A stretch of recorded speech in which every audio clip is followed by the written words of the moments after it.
Olá pessoal, tudo bem? Eu sou Walter Capanema, sou professor de Direito Eletrônico e estive durante essa semana aqui na TV Justiça, no programa Saber Direito, falando sobre o Marco Civil durante 5 aulas.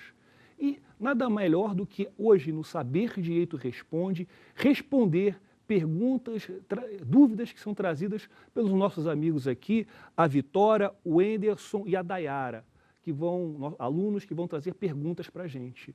Vitória, sua pergunta, por favor. Quais são as responsabilidades dos provedores de conexão? Boa pergunta. Vamos ver o seguinte, existe o provedor de conexão. O provedor de conexão é aquele provedor que garante a conexão, como o próprio nome diz, do usuário à internet. Então, o que acontece? Ele tem suas responsabilidades. A primeira e mais importante dele é garantir que o usuário tenha acesso à internet numa velocidade que seja justamente aquela que foi contratada. Então, se a publicidade diz que eu tenho 10 megas de acesso à internet, eu tenho que ter os 10 megas de acesso à internet. Só que, infelizmente, esse direito que é tão importante, essa obrigação por parte do provedor, esse direito do consumidor não é respeitado. Porque existe uma resolução da Anatel, uma norma da Anatel, que diz que o provedor pode entregar até 30%. Então, na realidade, se você tem uma internet de 10 mega, você só vai receber 3,33 centavos, que não é muita coisa. Então, o que acontece? Primeira obrigação do provedor, entregar a internet numa velocidade que seja garantida no contrato, ou seja, a velocidade nominal.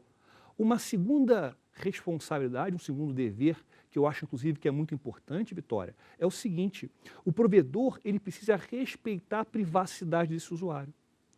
Porque se o provedor é ele que garante o acesso, ele pode, de certa forma, ter um acesso técnico ao que o usuário está fazendo. Então, se você manda um e-mail relativamente sigiloso para alguém, para um amigo, que seja, o provedor tem capacidade técnica para analisar o conteúdo.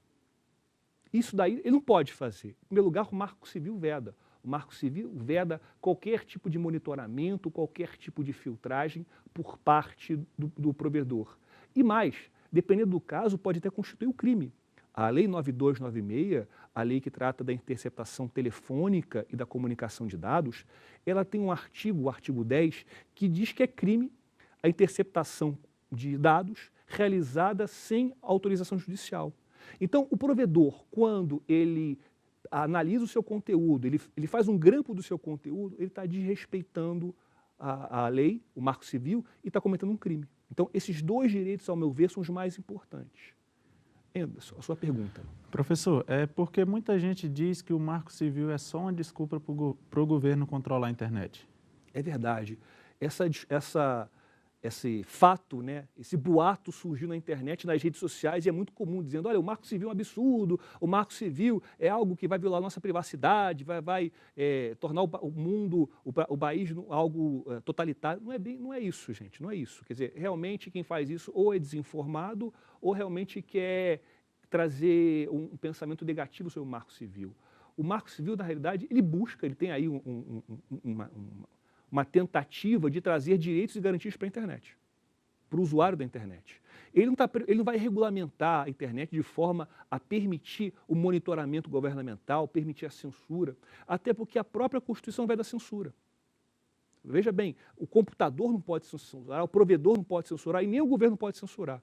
Então, o Marco Civil está mais preocupado, a ideia do legislador é garantir ao usuário a maior quantidade possível de direitos. Essa ideia realmente é tão somente um boato. Professor, o artigo 3º do Marco Civil, ele tem o sentido apenas de garantir o acesso à internet a todos? É uma boa pergunta, porque é um artigo que justamente traz uma norma que seria programática, diz que a internet é um direito de todos, é um direito para todos. Eu entendo aí que seria o seguinte, que é um direito, quando o Marco Civil diz que é um direito de todos, ele não está dizendo que esse direito poderia ser oponível ao Estado, ou seja, uma pessoa carente que não tem acesso à internet, ela pede a internet a todos, ela pede a internet para o Estado, fundamentando nesse artigo. Porque ele diz o seguinte, olha, eu sou pobre, não tenho acesso à internet, mas o Marco Civil garante o meu acesso. Não é bem assim. Porque quando o Marco Civil diz que garante acesso a todos, eu vejo que o sentido não é de estabelecer um dever de fornecimento da internet por parte dos entes federativos. Eu vejo aí que ele mostra que no Marco Civil, os provedores, o acesso à internet deve ser feito de uma forma não discriminatória. deve permitir aí o acesso à maior quantidade possível de pessoas. Inclusive, o Marco Civil, por exemplo, ele tem uma regra, uma norma, que até garante o acesso de pessoas que têm portadores de necessidades especiais. Quer dizer, os sites têm que se adaptar. É uma forma de dizer que a internet é para todos. Certo? Vitória, a sua pergunta. Professor, qual é o limite da liberdade de expressão na internet? Boa pergunta. Olha, eu acho, inclusive, que essa é uma das perguntas mais difíceis que se tem sobre o Marco Civil, porque, na realidade, a Constituição, que é a grande baliza sobre esse tema, lá no seu artigo 5º, inciso 4, ela não diz totalmente qual é o limite. Ela diz, basicamente, o seguinte, que é garantida a liberdade de expressão, sendo vedado o anonimato. Portanto, o único limite, a única baliza de limite é que você não pode se manifestar de forma anônima.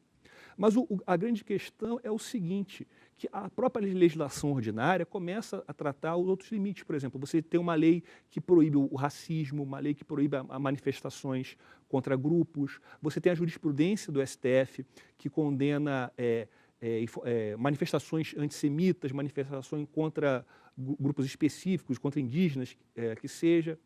Mas o grande problema aqui, que ainda não cheguei, é o seguinte, muitas vezes para você definir se houve uma mera manifestação da expressão ou se houve um ato violador, vai depender da interpretação do juiz, da interpretação do advogado, porque veja bem, muitas vezes o policial, digamos assim, que uma pessoa diga assim na internet, aquela pessoa parece um macaco, mas será que ele está tão somente fazendo uma brincadeira, ele está sendo racista, porque geralmente a ofensa racista utiliza essa expressão?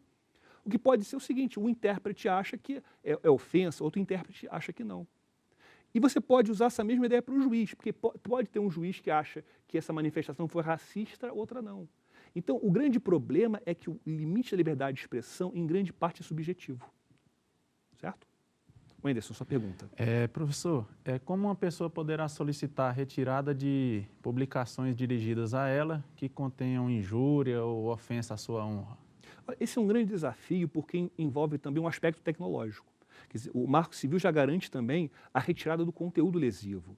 E antes mesmo da existência do Marco Civil, se valendo do Código Civil, já se admitia na nossa jurisprudência a retirada de conteúdo lesivo. Então, se alguém fez um post num site ou num blog, numa rede social, você podia, o judiciário, retirar esse conteúdo e, paralelamente, cumulativamente, buscar uma reparação de danos morais contra aquela pessoa que cometeu o delito.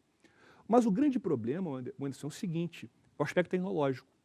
Porque quando você pratica uma conduta pela internet, quando você coloca um post na internet, nada impede que esse post seja compartilhado, redistribuído. Até às vezes você consegue apagar do local originário, onde estava. Até você pede, doutor juiz, eu quero tirar daquele endereço www.tomeofendendo.com.br. Mas de repente a pessoa, o ofensor de má fé, ele pega aquele material e leva para outra pessoa, para outro site. Então, digamos, a grande dificuldade de retirar o conteúdo da internet é que a internet ela é ilimitada e dinâmica. Então, acaba sendo, judicialmente falando, uma briga de gato e rato. Você tira do endereço, mas está no outro e tira. Então, é muito difícil. Acaba sendo uma medida que, na prática, tem pouca eficácia. Daira, sua pergunta. Professor, quanto à quebra de sigilo de comunicação, é necessária a prévia ciência do internauta? Boa pergunta. Porque, veja bem, o Marco Civil ele não regulamenta como é feita a quebra do sigilo de comunicações. Mas esse assunto que você está falando é extremamente relevante porque você precisa se basear na Lei 9296 de 96, né? A Lei de Interceptação Telefônica de Dados. Agora, pensa comigo. Eu sou autoridade policial. Eu quero investigar uma quadrilha de pornografia infantil na internet. Uma das formas de obter a prova vai ser fazer a quebra do sigilo das comunicações de dados dele. Né? Eu quero pegar uma conversa entre a quadrilha e depois utilizar no processo. Você acha que eu teria eficiência se eu comunicasse para eles, gente? Olha, gente, eu vou grampear vocês, hein? Por favor. Não. Então, o que acontece? A medida, até para ter eficiência, é preciso que ela seja feita em segredo. O que vai acontecer é o seguinte, depois que essa quebra de sigilo é feita e esse material é colhido, ele vai ser transcrito e vai ser anexado ao processo. Aí, posteriormente à medida, os réus vão poder analisar. Quer dizer, o material, quer dizer, ele vai poder realizar o contraditório, mas depois da realização da diligência, da quebra do sigilo das comunicações. Certo? Vitória. Professor, qual é a responsabilidade do provedor de aplicação em relação a ato de terceiro? Essa pergunta também é muito interessante porque, veja bem, o Marco Civil, como regra geral, no seu artigo 19, ele diz que o provedor de aplicação, quer dizer, o provedor que define aí o serviço de internet, as redes sociais, os sites de vídeo, são provedores que, basicamente, hospedam materiais de terceiros. Eles não criam nada, eles são espaço para terceiros se manifestar. Então, o que acontece aí? O provedor não responde, porque não foi ele que criou esse conteúdo. O que o Marco Civil estabelece como exceção é, havendo um processo judicial em que esse provedor de aplicação ele é intimado a retirar o conteúdo. Se ele não retirar, com a ordem judicial, ele passa a responder civilmente. Ou seja, só a partir de uma ordem judicial não cumprida que ele vai responder. Então, dito isso, nós vamos para um rápido intervalo. Daqui a pouco voltamos com Saber Direito Responde.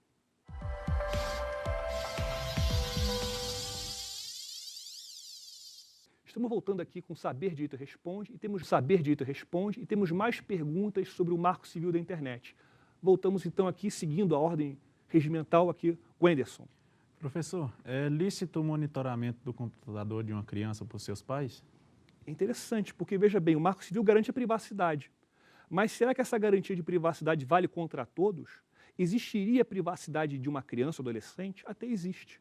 O ECA, né, o Estatuto da Criança e do Adolescente, ele diz que um dos direitos da criança é a privacidade. Mas essa privacidade ela tem que ser diminuída principalmente quando nós tratamos do poder educativo dos seus pais. Então, o que acontece? Uma das formas das pessoas que trabalham, das pessoas que têm esse desvio da pornografia infantil, os pedófilos, é de assediar a criança pela internet. Então, ele vai num chat, ele vai num site onde as crianças se reúnem, então começa a conversar, pede para a criança ligar a câmera, pede para fechar a porta do quarto. Ou seja, ele procura afastar a criança da vigilância do pai. E uma das formas que que os pais têm para realizar essa vigilância é instalar um programa no computador para monitorar, não só para monitorar o que a criança está fazendo, como, de certa forma, evitar que ela entre em sites danosos, sites de pornografia infantil, sites com vírus de computador. Então, o pai tem esse poder de resguardar a privacidade do filho. Dayara. Professor, a previsão legal para punir o provedor de aplicação que desrespeite o artigo 15, desfazendo dos registros de conexão antes do término do prazo de conservação? Muito, muito boa essa pergunta. E é bom, ainda mais que é uma pergunta que eu nunca tinha pensado sobre isso. É ótimo. Por quê? O provedor de conexão, o provedor de aplicação, ele, de acordo com o Marco Civil, ele é obrigado a guardar o registro de aplicação pelo prazo de 6 meses. Mas ele é obrigado a fazer isso quando ele é um provedor de aplicação constituído como pessoa jurídica, e essa pessoa jurídica, ela realiza atividade empresarial. O grande problema aqui é quando o provedor ele apaga o conteúdo. Se o provedor apagar esse registro de aplicação que ele é obrigado a guardar por 6 meses, olha, o grande problema é o seguinte: o Marco Civil não previu isso, não previu sanção. O curioso é que o Marco Civil ele estabeleceu alguns direitos importantíssimos e não previu sanção. Alguns deveres importantes e não previu sanção. Por exemplo, quando se viola a neutralidade, não tem sanção. E esse exemplo que você deu é excelente na sua pergunta. Quando o provedor de aplicação ele apaga o log, o que acontece? O registro, o que acontece aí? Nada. Eventualmente, dependendo do caso, eu acho que seria difícil verificar um caso concreto, o usuário poderia promover uma ação de responsabilidade civil, mas seria muito difícil eu verificar um fundamento para tanto. Mas é uma pergunta muito boa. Vitória. Professor, o que é neutralidade e qual a sua importância? É importante isso da neutralidade. A neutralidade eu entendo que seria um desdobramento do princípio da isonomia para a internet. Quer dizer, a isonomia, o que diz lá na Constituição, ou o princípio da igualdade? Que se deve tratar as pessoas de uma forma igualitária, equânime. E, eventualmente, a própria Constituição, ela estabelece aí exceções a esse princípio, né? A mulher não presta serviço militar, ela pode se aposentar com menos tempo de contribuição e menos tempo de menos idade. Existem as imunidades tributárias a grupos específicos. Tem várias situações que quebram a isonomia, mas fundamentadas. No caso da neutralidade, ela nada mais é do que a adequação do princípio da isonomia para a internet. Ou seja, os provedores de conexão, aquelas autoridades, os administradores autônomos de serviço, eles devem aí tratar a internet como, os dados da internet como algo único.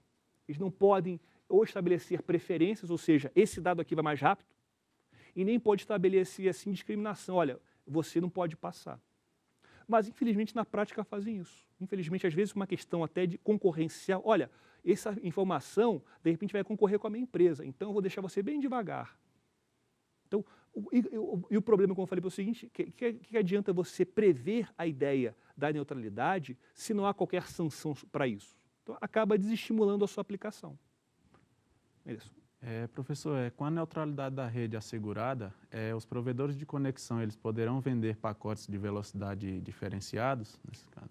Olha, boa pergunta. Essa é uma das questões mais debatidas, uma questão sangrenta quase na discussão do Marco Civil, porque os sindicatos ligados aos provedores diziam que a internet, por ser, digamos assim, uma supervia da informação, por ser uma estrada da informação, ela poderia ter várias velocidades, né? Então, se eu tenho uma via que é mais rápida, eu tenho uma via que é menos rápida. Então, quem usa a via mais rápida, ou seja, quem usa a internet mais rápida, ele poderia pagar mais, em detrimento de quem usa a via menos rápida, paga menos. Eu acho que, particularmente, aí é uma forma disfarçada de você violar a neutralidade. Porque você está tratando conexões de forma diferente. Inclusive, você tá valorizando que tem mais dinheiro. Inclusive, ou seja, você está utilizando o fator econômico como fundamento para se fazer uma diferenciação. Para mim, é evidente que há uma quebra da neutralidade. Professor, quais tipos de informações são armazenadas e por quanto tempo? Na realidade, a gente tem que levar em consideração o seguinte, basicamente, o Marco Civil, ele determina a guarda de dois tipos de registros, né? Ele determina o registro de conexão, que o registro de conexão ele nada mais é do que um inventário do IP do computador, o horário que o computador se conectou e o horário que ele se desconectou. Tão somente. Então veja que ele detém muito pouco da privacidade do computador e do seu usuário. E o prazo de guarda é um prazo de 1 ano. E esse prazo pode ser eventualmente prorrogado se houver o que a lei chama de um requerimento cautelar de algumas autoridades, que é a autoridade administrativa e a autoridade policial. E, por outro lado, você tem também os registros de conexão de aplicação. Ou seja, todos aqueles sites que você frequentou, todos aqueles serviços de internet que você utilizou. E aqui, nesse caso, você tem um detalhamento muito maior do que da sua privacidade. Porque pelos sites que você frequentou, eu posso saber dos seus gostos, dos seus pensamentos, dos seus aspectos políticos, do seu posicionamento político, pessoal, tudo.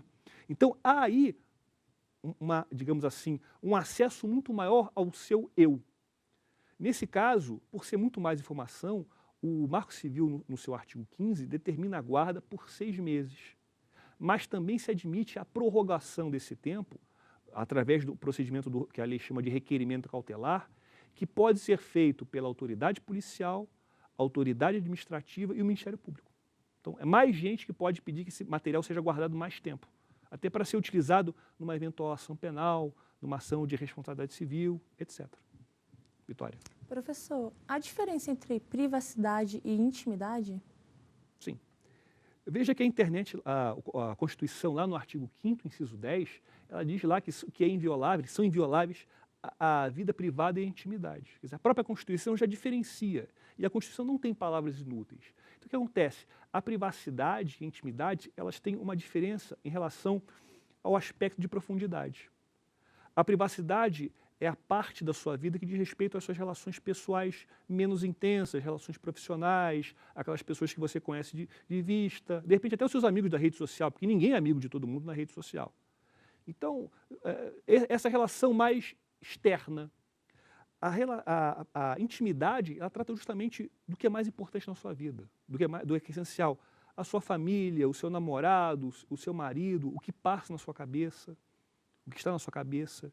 Então, o que acontece é o seguinte, a violação da privacidade é menos grave do que a violação à intimidade. Quando se viola assim, a intimidade, quando se expõe, de repente, a foto de uma pessoa num relacionamento amoroso com outra, você está violando a intimidade. E a violação da intimidade é muito mais intensa e gera um dano moral muito maior do que necessariamente a violação da privacidade. Ok? Wenderson. Professor, o que é a guarda de registros? Quem poderá ter acesso a esses registros? Boa pergunta. Então, o que acontece? Os registros, até recapitulando um pouco, nós temos o registro de conexão e o registro de aplicação. Então, o que acontece? O registro de conexão guarda o número IP, o registro de aplicação diz quais são os sites e os serviços que você frequentou. O que é interessante é o seguinte, que para ter acesso a esse conteúdo, é preciso uma ordem judicial. Quer dizer, alguém que seja interessado, uma pessoa interessada, mas desde que tenha uma ordem judicial suficiente. E essa pessoa que seja interessada, é preciso que ela comprove o fundamento que ela está precisando, ela precisa comprovar a justificativa para tanto, qual é o período que ela quer, que não pode ser tudo, qual é o período do registro que ela tem, o período no tempo. Ela precisa demonstrar para o juiz que ela precisa daquele registro para apurar ou investigar um ilícito civil ou penal. Então, são situações muito específicas, mas exige uma prévia autorização judicial. Ou seja, o juiz ele vai verificar se há, no caso concreto, esses requisitos e, com base nisso, admitir ou não o acesso a esses registros. Professor, atualmente, as redes sociais são utilizadas para organizar manifestos. Existe algum risco desta lei ameaçar a democracia? O curioso é o seguinte, o Marco Civil não é uma ameaça à democracia, o Marco Civil busca aí, na medida do possível, trazer mais direitos aos cidadãos. Então o que acontece é o seguinte, não há nenhuma norma aí que procure tratar de limitação à cidadania. Quer dizer, ele até tem como um dos seus objetivos garantir a participação social nos destinos do país, na atuação do governo. Não faria sentido o Marco Civil se eu agir o contrário, contra as manifestações. Então, as manifestações vão sempre existir. As redes sociais, sem dúvida nenhuma, por ser o meio de comunicação mais comum hoje em dia, até porque ele é barato, é fácil de todo mundo utilizar, é o principal instrumento. Então, o que acontece? A rede social não é ruim. A rede social só é mais um meio de comunicação e o Marco Civil não vai proibir. Agora, o que acontece é o seguinte, se essa manifestação é utilizada para praticar algum crime ou para ofender uma pessoa, aí sim você pode utilizar o Marco Civil para conter algum abuso, você pode utilizar o Código Penal, as leis que existem, para justamente controlar o abuso, mas não a manifestação em si. Então, o que acontece é o seguinte, que a manifestação na internet é válida, nas redes sociais, mas é preciso a gente rememorar o artigo 5º, inciso 4. Né? A gente fala da liberdade de expressão sendo liberdade do anonimato. Eu não posso utilizar o anonimato na internet, numa rede social, numa manifestação, de forma a ocultar minha identidade para ofender uma pessoa. Porque no mundo real, nas manifestações no mundo real, foi o que aconteceu.